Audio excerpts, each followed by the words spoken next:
involucradas en todo esto. Vamos ya con la siguiente clave del día. Seguimos pendientes de esas declaraciones que puede hacer ahora Anthony Blinken, el secretario de Estado de Estados Unidos, pero cambiamos de tema. Vamos ahora con la crisis financiera, porque ayer les contábamos que de la crisis financiera ahora podemos pasar a una crisis en el mundo inmobiliario comercial, es decir, pues al mundo de las oficinas. Y bueno, pues la explicación es sencilla: el COVID y el teletrabajo, que han hecho que muchas de ellas se queden vacías concretamente. Pero eso va a ser enseguida lo que les contamos respecto a este asunto. También les hablamos del meollo del pánico bancario, que parece que ya ha pasado, aunque es verdad que hay voces que todavía dicen, se lo decíamos antes, como Jamie Dimon, que la crisis bancaria todavía no ha pasado y que las consecuencias de ello se van a seguir notando en los próximos años, que no va a ser una cuestión de meses, sino que años después de conocer la caída de Silicon Valley Bank vamos a seguir teniendo noticias o consecuencias sobre esto. Y hoy vamos a poner el foco esos bancos de los que también se temía que podía haber una nueva caída, que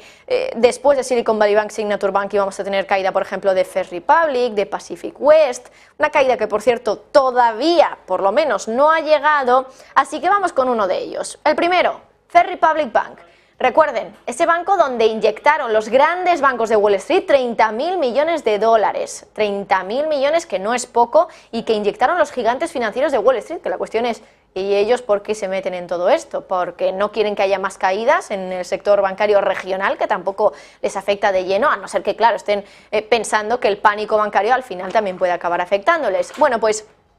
algo está pasando en First Republic Bank.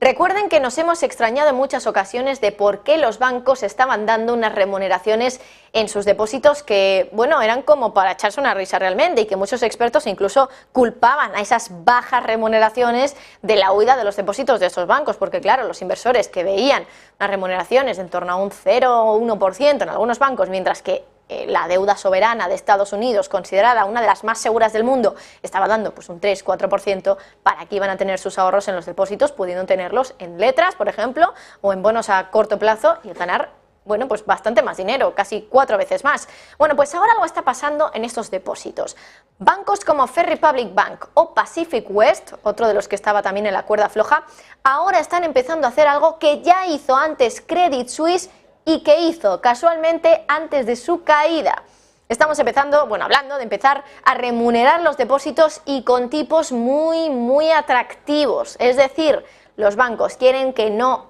haya más salidas de depósitos. Fíjense en este gráfico de la remuneración que están ofreciendo ahora mismo los depósitos de Pacific West, ese banco regional que también estaba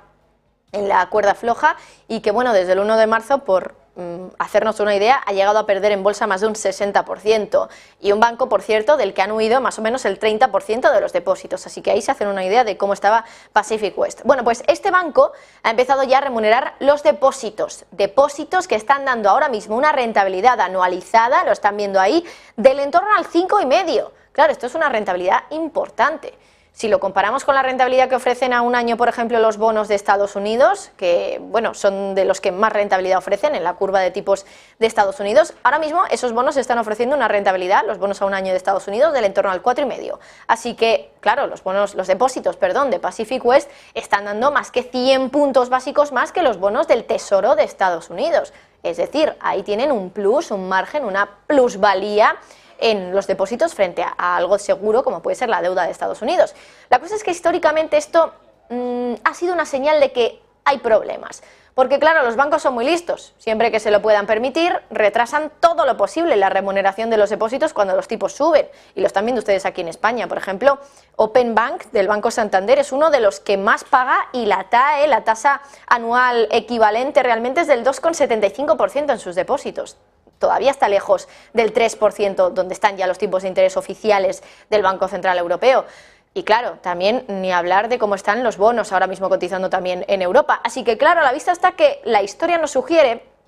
que si los bancos pueden hacerlo porque se lo pueden permitir, no necesitan de tantos depósitos como ha pasado ahora, porque tenían muchísima liquidez inyectada por el Banco Central Europeo, en este caso Reserva Federal en Estados Unidos en los últimos años por la pandemia, tenían mucha liquidez, no les hacía falta ahora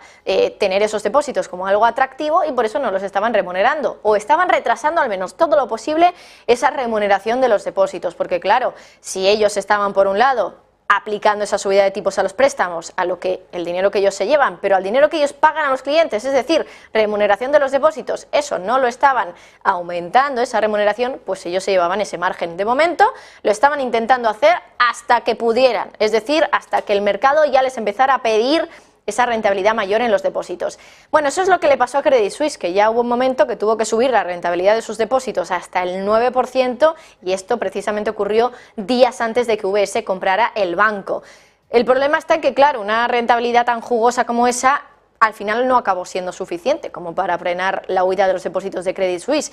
Y la pregunta un poco con esto es si para el caso de Pacific West, por ejemplo, con un 5,5% de rentabilidad,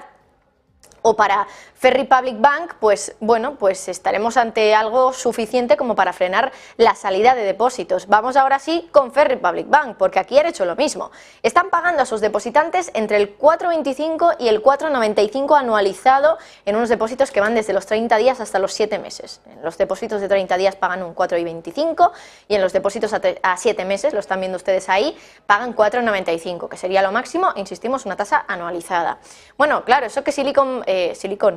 que ya nos confundimos, que en First Republic Bank entraron 30.000 millones de dólares de los grandes bancos de Wall Street en los depósitos para evitar una nueva caída bancaria. Es decir, entró mucho dinero, pero todavía necesitan más, a la vista está, porque si no, no aumentarían esa remuneración.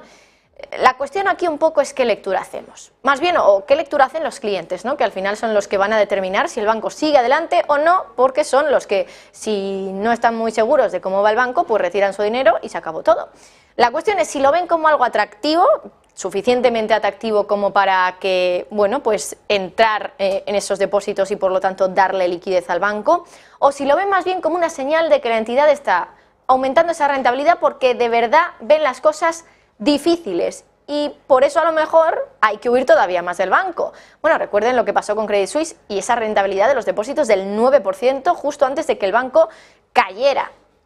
Claro, otra lectura es si han llegado ya demasiado tarde estos bancos en problemas, porque si de verdad va a servir de algo teniendo en cuenta todo el dinero que se ha ido a fondos monetarios donde las rentabilidades son prácticamente las mismas o un poquito inferiores y la seguridad además es muchísimo mayor en deuda soberana, por ejemplo de Estados Unidos, pues claro, aquí hay que tener en cuenta que, bueno, pues quizá todo esto pues al final acabe teniendo también consecuencias para estos bancos regionales y el hecho de aumentar esa rentabilidad en los depósitos, en lugar de ser un reclamo, va a ser más bien una señal de alerta.